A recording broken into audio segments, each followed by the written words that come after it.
Imagine, if you will, that tomorrow you learned that Emil Brolick, CEO of Wendy's, said in an interview that he supported racial segregation and the superiority of the white race. Imagine if, in a follow-up interview a few days later, Brolick, when asked about this belief, replied, "Guilty as charged."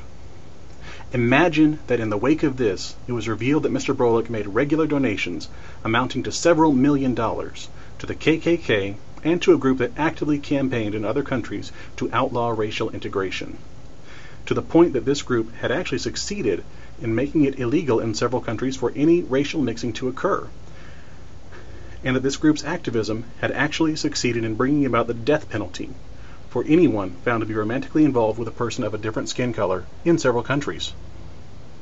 Now imagine that reasonable Americans began to boycott Wendy's, and that this angered a semi-prominent political figure, say Rush Limbaugh, and that this semi-prominent figure began accusing the reasonable Americans of trying to stifle Emil Brolick's right to free speech, and, in response to the boycott by reasonable Americans, this semi-prominent figure organized a Wendy's Appreciation Day.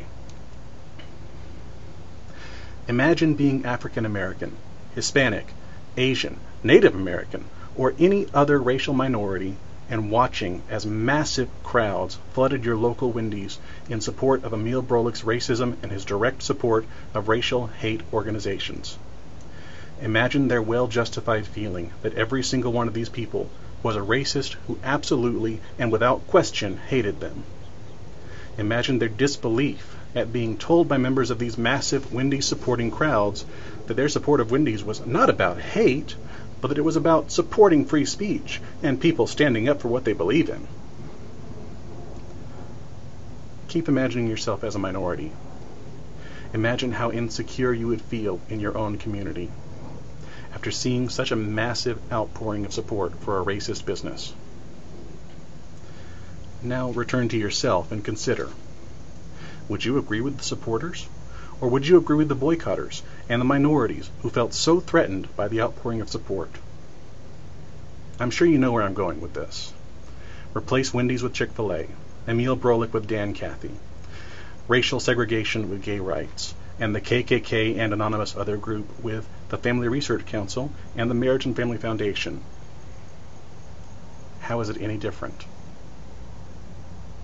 Those with eyes to see and ears to hear should know the Family Research Council actively lobbies for the criminalization of gay and lesbian relationships in the USA. Both groups actively conduct missionary work overseas to support and reinforce anti-gay laws in other countries, including Uganda's death penalty for gay men. Chick-fil-A has given $5 million to these hate groups. Let's be honest. If you support Chick-fil-A, I'm not asking you to change your views, no matter how much I disagree with them. I am asking you to look at what your views say about you to those who know nothing about you except that you smugly stood in line to eat a chicken sandwich on August 1st, 2012. I'm asking you to consider what beliefs Dan Cathy was standing up for. I'm asking you to consider where your money is going once it is part of Dan Cathy's profit margin. These things are important.